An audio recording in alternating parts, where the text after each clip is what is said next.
AP Computer Science video.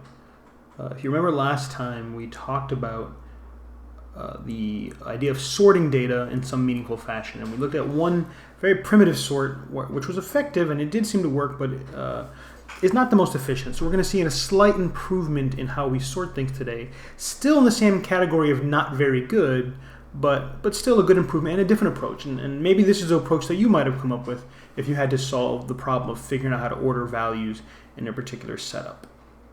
So what I'm going to do is I'm going to make a new example. And this sort we're going to talk about today is called the selection sort. Right, there's a lot of different sorts and a lot of computer science people that have studied in universities and research groups and in companies have come up with different sorts, and there's a lot of discussion and arguments about what's more efficient and can you prove the best case scenario and the worst case scenario. There's a lot of research involved in all these things. And so these are pretty well established. So the selection sort is one that's I think also very, just like bubble sort, very established. So we'll see about that one today. We'll talk about another one in our next video, and then we'll come back around to searching for data, which is a similar goal and very much related to the idea of sorting data in a meaningful way. So I'm going to make a new example in our searching and sorting package, and I'm going to call this one selection sort example. Just like last time, I'm going to stick with arrays of integers as my example. We'll eventually try out things with array lists and different data types, but for now I want to just stick with a simple setup. It's more about the idea of the algorithm, not necessarily the specific data or collection structure. So I'm going to be lazy, or strategically lazy, and copy the main. The only thing that's going to change in this is my method call from bubble sort to selection sort. The idea is that they both would do the same thing, take a collection of numbers and put them in the correct sorted order. In our case, from smallest to largest. But the idea is I'm going to save myself the work by just copying and pasting the main and then just changing the method call and the name. So I'm going to copy this. I'm going to go back to here. I'm going to paste it in. And I'm going to say, no, I don't need that. But we're going to change this. So we're going to change this to selection sort. And of course, this implies that we need a static method that we're going to write now for the selection sort. It's the same test, and the fact is we can know the result, the ordering, and hopefully prove that it's right. So we'll take the same approach. So the selection sort is going to be just like the bubble sort. We're going to accept an array of integers. We're not going to create a new array, but instead change it in place. So we don't have to make any extra space in RAM. We can use that same array and manipulate the contents inside without too much effort on our part to solve the problem. The algorithm itself might be different, but the structure or the way it's going to work is going to be the same. So we're going to make a public static void method called selection sort. We'll accept an array of numbers, and I'll call it, I don't remember what I called it, well, I guess we called it ARR, so let's stick with that same name. And there it is. So there's our format. And so now, what is the algorithm? Oh, this is an array of integers, not a single int. What is the problem we're going to solve here? So I'm going to give an example. If we look at this example, this is our collection of numbers. Bubble sort said, look at every pair, and then if they're in order, move to the next pair. And if they're out of order, then flip them so that they're now in order. And as soon as you see one change, one swap or flip, you must go through the whole set of numbers again to make sure that your flip did not break anything. And this process of constantly checking the entire list of pairs every time, if any one change was made, is how the algorithm works. And eventually you'll get to a point where there'll be no more swaps.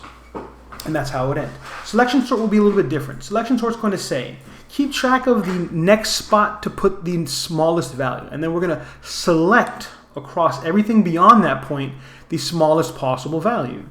And once we know the smallest possible value, we're going to swap them. So in this example, if we start here, we're going to fill in spot 1 or spot 0 if we're talking about indices. So I want to replace this 8 with the smallest possible value. Maybe it is the 8, but maybe it's not. And what we'll do is we'll look from that point to the end and say, okay, are you the smallest? No. Are you the smallest? So far, yeah. Are you the smallest? No. Are you smaller? No. Are you smaller than 4? No. Are you smaller than 4? No. Are you smaller than 4? Yes, you're the new smallest, and keep going. Are you smaller than 2? Yes. So you're the new smallest. Are you smaller than 1? No. Are you smaller than 1? No, no, no, no, no, no. So we kept track of this position. This is the new, the smallest, and we're going to put it where the 8 is and put the 8 where this one is. So if I were to rewrite this list, it would look something like this. it would look like 1, 8, 4, 13, 13, 19, 4, 2. The 8 would have been swapped there, 7, 5, 6, 21, 14, 31, 29, 11. So there was only one small change. But what's nice now is because we know, we're confident we chose the smallest one, I don't ever have to look at this part of the list again. It's going to be the smallest possible value. And as we do this again and again, more and more of the list will be in the order we expect it to be. So now we're saying the second spot is what we're going to fill in. So from that point on, what's the smallest value? So far 8 is the smallest. Is 4 smaller than 8? So you're the new smallest. Are you smaller than 4? No. Are you smaller than 4? No. No. Yes, you're the new smallest. Are you smaller than 2? Are you smaller than 2? Are you smaller than 2? No, no, no, no, no, no. We can say no to all of them. 2 is the new smallest. So we're going to swap the 8 and the 2. And now our new list looks like what? 1, 2, 4, 13, 13, 19, 4. That second 8 was put there. There's an 8. There's a 7. There's a 5. There's the 6. There's the 21. And so on. The idea is each pass through, one advantage is we're looking at less and less. So now for the next time around, I don't have to worry about these 2 spots. They're in now the best order possible from smallest to largest. And then now I'm going to replace this spot and look from here. So you'll notice as we go through each repetition, we're looking at less and less. And that's in fact why this implementation is slightly better than bubble sort. Because even though you do look through most of the list most of the time, as you get closer to the end of your work, you are doing less and less work. So it's a little bit faster. If we had to categorize it, we would say they're both still not very good sorting techniques. But if we had to look at them individually, selection sort is an improvement on bubble sort by a reasonable amount of effort. And so we're going to keep going with this idea. So the general premise is knowing where you want to replace it, and checking every other value, find the smallest current value, and put it in that next available spot. And that's the goal that we're going to have. That's what our method is going to do. So just like with bubble sort, the end result is going to be a loop inside of a loop, which again is kind of the hint as to why these implementations are not spectacular. Nested loops often cause way more work than we might remember, right, or expect it to happen. So here it is. Right, we can start off with finding the smallest one, but we first have to establish, well, can we write a loop that tells us which is the next available spot to replace?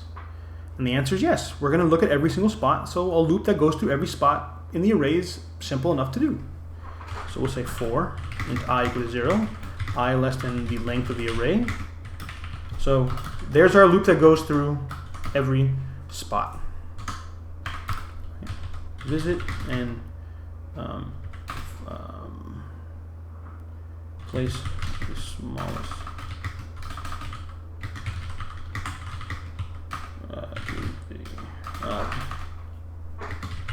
ith spot. So we're saying for every ith spot, so if we're at spot 0, then look at everything past spot 0 and is at the smallest one. And then go to the ith plus 1 spot and is at the smallest one, and so on. So the work here is n. If there are n items, then we're doing n iterations. If there are 1,000 items, we're doing 1,000 loops. But each internal work will get smaller, theoretically, by 1 spot each time. So now we just do a simple work of finding the smallest. We've done this before. Finding the smallest value in an array of values is not particularly difficult, and so we should be able to do that. And so the setup is going to be what?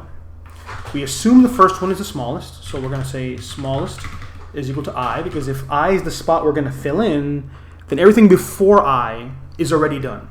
So if I is 10, then from 0 to 9 has been filled in already. If I is 3, then 0 to 2 has been filled in. So that's the idea we'll take. So the smallest one is the ith value, and then we say, well, from that point onward, can we find a smaller value? And if so, then remember that index and then swap them at the end of the day. So here we go.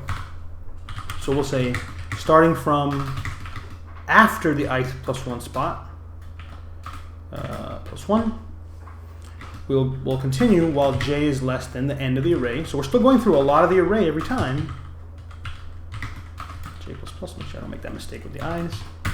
And now the question is the jth value smaller than the current smallest? And if it is, then we replace the smallest, right? So we're going to ask if the jth value from the array is smaller than the smallest value, which is the array at smallest. And remember, smallest is an index, not the actual value itself, but just the index. And if that's true, we have a new smallest, and therefore the smallest is equal to the jth value. So when this loop goes through, it says find the index of the smallest possible value, assuming that the spot we started at was the smallest to begin with, and maybe it stayed that way, or maybe it didn't. And so outside of this inner loop, if we're at this point on line 43, we know that smallest contains the index of the smallest possible value, and therefore we can do that extra step of swapping the ith value with the smallest value. This is what we did in the bubble sort, but we always looked at two numbers next to each other. Here, the gap between them might be much larger, right?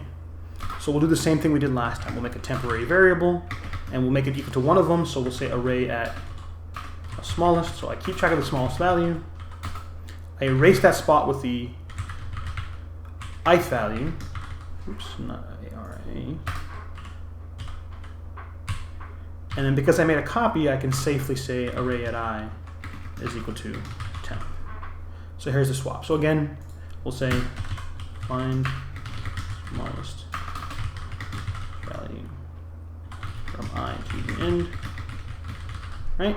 And then swap the smallest value with the ith value. And so if we repeat this process, doing this one time would only find the smallest one once and then put it in that spot.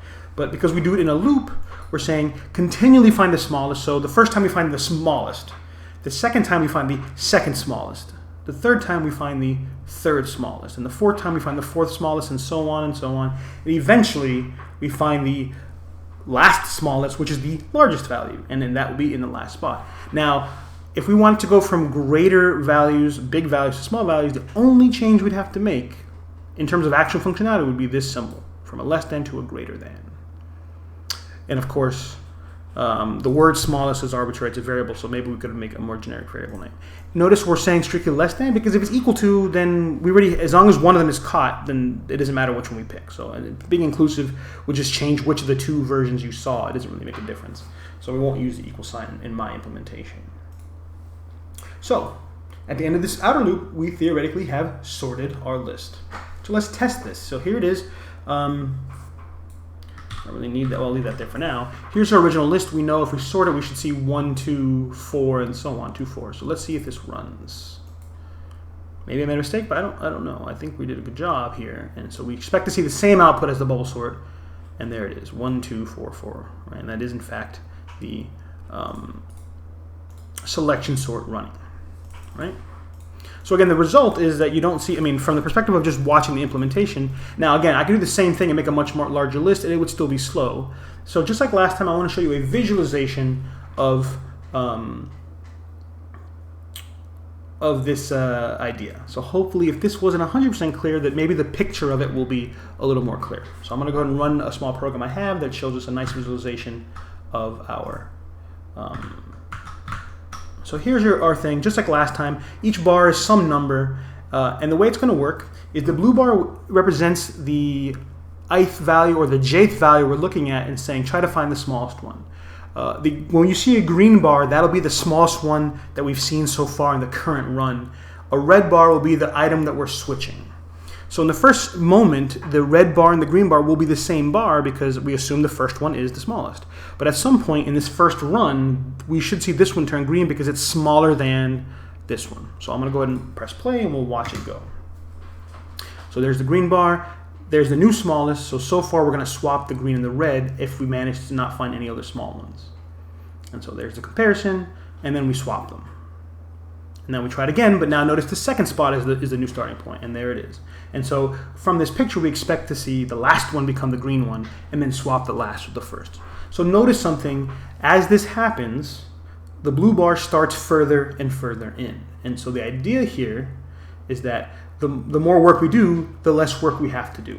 Unfortunately, with the bubble sort, the real disadvantage was even though we may have, if we did one swap only, we have to go through the entire list every time. Here, we're theoretically going through less and less of the list every correction we make, right? And so this is at a very slow pace intentionally, and so I'll show you another example with more bars at a faster pace, so we can kind of see it happen in a nice flow. So we can notice this going on at a much quicker rate when we see it with a bigger picture. But the idea is that eventually every item will be sorted, right? This is an improvement on bubble sort, but it is not spectacular in itself. It's still a pretty weak implementation, and we could come up with better ideas potentially in the future. So we're almost done. And of course, now we have a very small amount of work to check. And then of course, the last iteration is almost worthless, but it still has to happen, is that you're going to switch the last one with the last one. And there it is. And we're done. And it is in sorted order. So I'll switch up to a bigger example, and we can watch it go at a much quicker pace. And so here's our slightly better version. There's more of them. It should go a lot faster. The colors will change a lot more rapidly. So we'll see how this goes. And so notice the blue bar is finding the smallest one, and then we swap the green and the red, and we try it again. And so this is still pretty slow, but we can notice that work is happening at a reasonable pace. We're constantly finding the smallest one. And so, I mean, the idea is that we're still, if you think about it, every time we iterate, we're iterating over most of the list. It's only when we get like to the halfway point that we're doing less and less work, and it'll feel like it's going faster. But in reality, we're still doing too much work, really, but it is effective in what it's doing. And you'll notice that left side is slowly being improved upon. Right? So it's called selection sort because we're selecting the best choice for that spot, the next available spot, that red spot. We're saying find the green one that belongs in the red spot, and the green one is always the smallest in our picture, right? And so we can see it happening. Now, I don't know if I want to necessarily watch this whole thing, but this is the idea that's happening. So I'm going to pause this one and try one more time with a much faster pace, and I'm going to turn off the colors just so we can kind of see it happening quickly, and hopefully that'll be a little bit more interesting to watch at a faster pace. So here's the final version without the colors, and we should see it going at a much quicker pace. And so without the colors, we don't really notice it, but we see them swapping very quickly. And we can notice how it's kind of a quick jump. It looks like things are jumping around, but in reality, we're doing it much, much, much faster. And there it is. So it seems like a much quicker pace, and there it is, a sorted list of values. Right, so I hope that you see selection sort is a little bit better than bubble sort, but not spectacular. And so we'll try another sort in our next video, and then we'll see a kind of comparison between those sorts and some other ones, and how even though these seem like they're a great idea and they do work, they have a very limited use case, because once we get into the thousands of numbers, this starts to slow down in a pretty terrible way. So I'll see you in the next video.